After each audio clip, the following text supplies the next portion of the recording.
So, in this podcast, what we're going to take a look at is Wright's five-act model and his five kind of steps for a hermeneutical approach.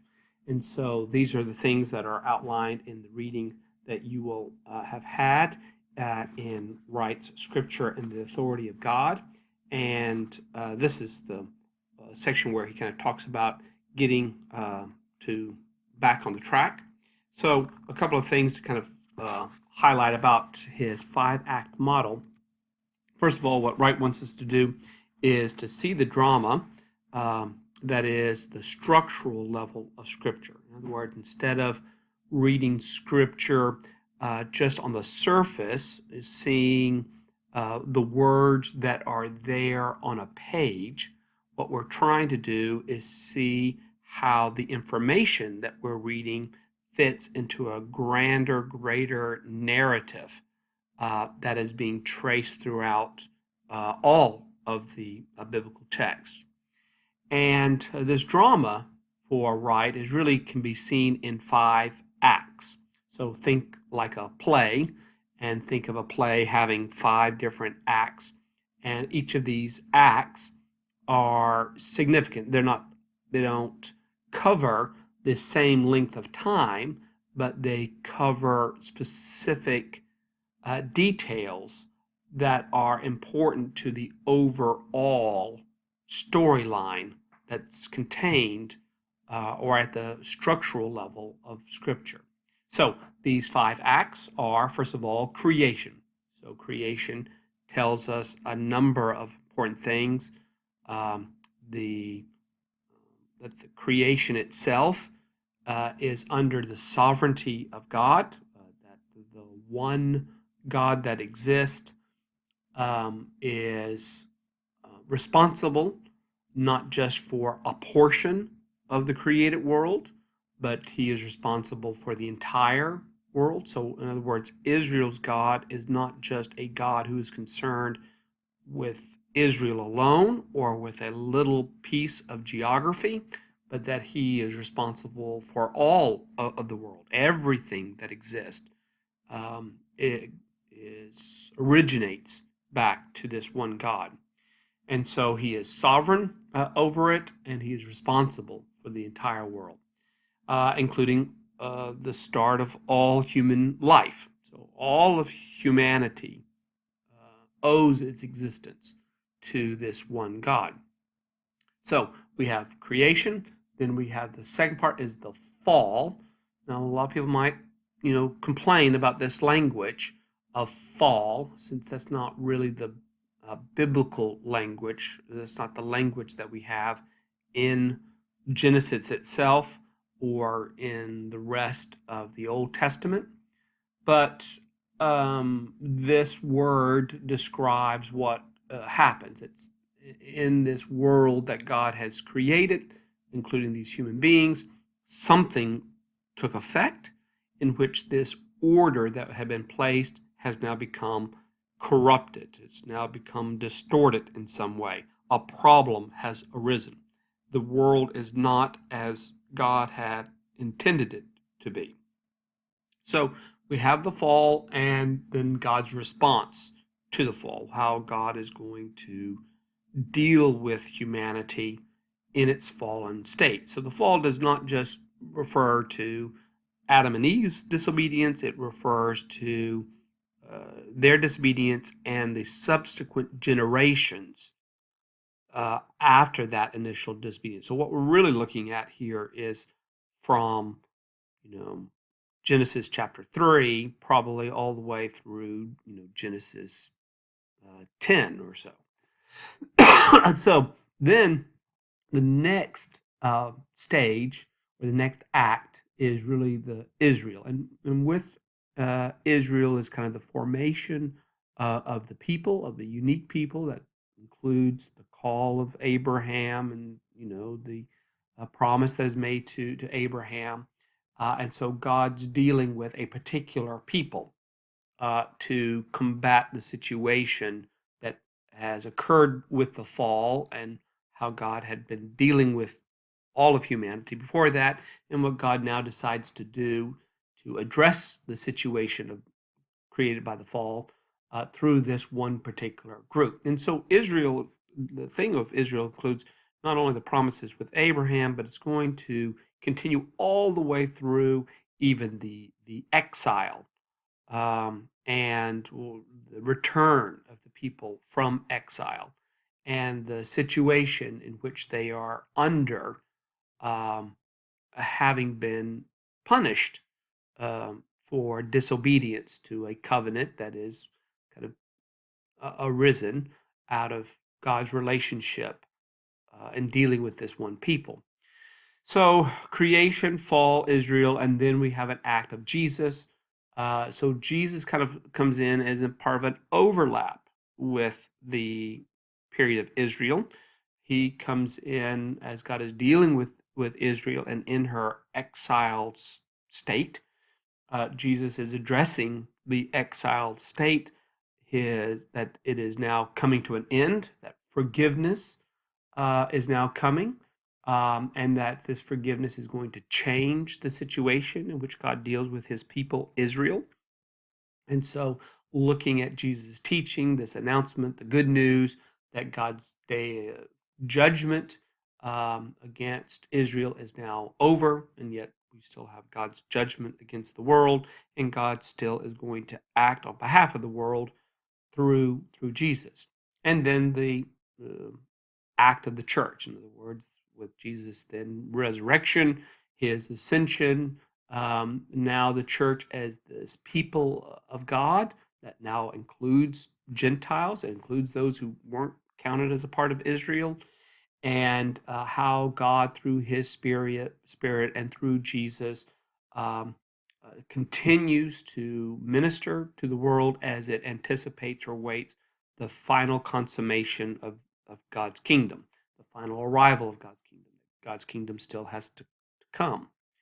So, all those, as when we read Scripture, we're trying to understand which part of Scripture, on which part of the drama does a particular Scripture exist, or what it's addressing. But according to Revelation, we are still await the final unending act. So in one sense, this can be a bit of a criticism for the 5-act model. How do we read Revelation? Revelation is not just about, as the church exists at this time, but Revelation is also pointing to this final ending part of the act. So some may criticize that Wright's model doesn't really include how to treat Revelation, the book of Revelation. So again, as I mentioned before, the fall is not just simply one moment, but a reality that stands behind all the other acts. The reason why God creates Israel is because of the fall. The reason why Jesus comes into the world is because of the fall. The reason why the church has this existence and has this hope is because of the fall. So don't understand fall as simply, eating forbidden fruit. It is this kind of ongoing situation, which transcends a few chapters in Genesis. It is behind all these other acts. So when it comes to strategies of how Wright thinks we honor God's authority that is revealed in Scripture, he encourages readers to take these kinds of 5 steps. So these are something that might be interesting for you to think about as you look at a particular passage of Scripture, and as you're thinking about how does this Scriptures address, or how should I interpret this Scripture to address current problems or issues. So one, it needs to be totally contextual, that is historically cultural. So by historically and cultural, in other words, you need to make sure that you have a good understanding of how a particular passage of Scripture, Paul talks about women wearing veils, so you have to know something about veils and the role of women, and the whole kind of honor shame gender roles. I mean, you would need to know all of those things to appreciate what it is that Paul was trying to do in his instructions about veils, or when Paul is, saying that Gentiles don't need to be circumcised. You got to understand all of those things that that are significant for understanding that particular law and that particular historical context. It also needs to be liturgically grounded. Um, the public reading of all Scripture informs the private reading of it. So, in other words, you experience interpretations of Scriptures because you hear Scripture not just simply read, but also interpreted for you in your own worship context.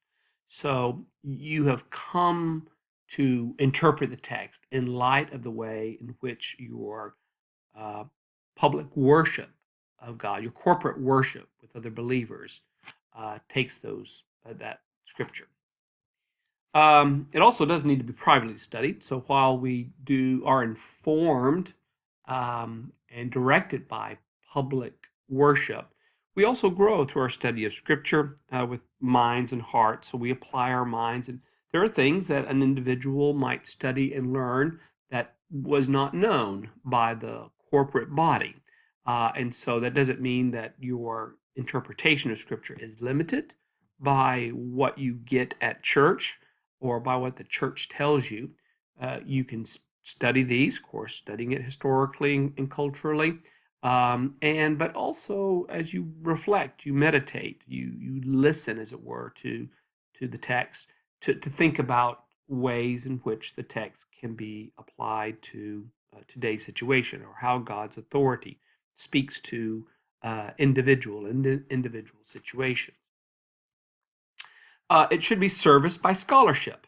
So while individual study of Scripture is great, people opening up their Bibles, looking at it, thinking about it, praying over it, seeking to be responsive to it, you need to be open to new discoveries and challenges, especially to uncritical reading. So simply opening and making a passage say whatever it is you want it to say is not a very healthy way. Try to expose yourself to what questions scholars raise.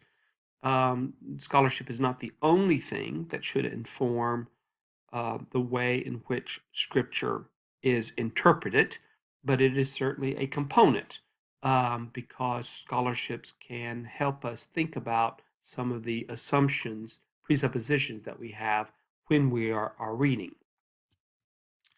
And then finally, what's taught by the church's teachers. Now, for Wright, he thinks of accredited teachers. By that, he means those that the church recognizes as teachers, they ordain as teachers. So again, maybe if you're in a church situation that doesn't go through kind of ordination processes, or may not have a formal kind of ecclesiological structure that ordains or recognizes certain people as teachers. Nevertheless, congregations usually have people that they see as gifted. And who do you see as gifted by God to teach the church? And um, and so those individuals should be listened to. So, again, you may have your private study. You may come up with your own understanding of what Scripture means, or should mean, or can mean for us. But then, how does that teaching align with what the church teaches?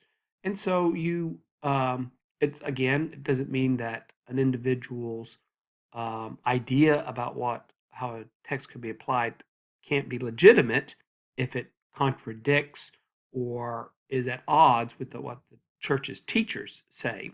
But again, to listen to what the church's teachers, because these teachers have been involved in interpretation, have been involved in raising questions, have been involved in interacting with people. So there's this kind of wisdom that's there. So really, if you think about it this way, in terms of wisdom, the wisdom of the church's teachers, the wisdom of scholarship, whether it's by believers or not, your own wisdom as it comes from your life, your devotional life of studying and listening to Scripture, the wisdom of the church corporately that uses these to provide exhortation and edification. And just the wisdom of being honest with the text, to read text as you would read other texts. So anyway, for Wright, these are things that a person who interprets Scripture should probably ask themselves. So if you think about your text that you may be interpreting, ask, okay, what kind of historical, cultural information do I need to know to better understand this text? How have I heard this text at church when it has been read? How has it seemed to be understood? Um, so how do you spend when you spend time with that text and you meditate over that text? What does that text seem to be saying to you? What is it calling you to do or for others to do? Then do you go and you find sources that may help you to understand that text better? What are the scholars saying about this text? Some of that scholarship you might find helpful. Some of it you may find unhelpful. Some of it you may read has a bias that is identical to your bias, and some people have biases that are not identical to yours. So, what can you expose yourself to that? And then, what's the wisdom of the church in which I attend? What are they saying when I come up with interpretation? As I share it with those teachers, how are they reacting? Doesn't mean it violates it, but nevertheless, it's wisdom to seek to find out whether or not your interpretation is kind of consistent with the overall history of the way in which a text is read and understood. So anyway, maybe those strategies are helpful for you as you think about that. But this is what Wright is trying to suggest in the assigned reading.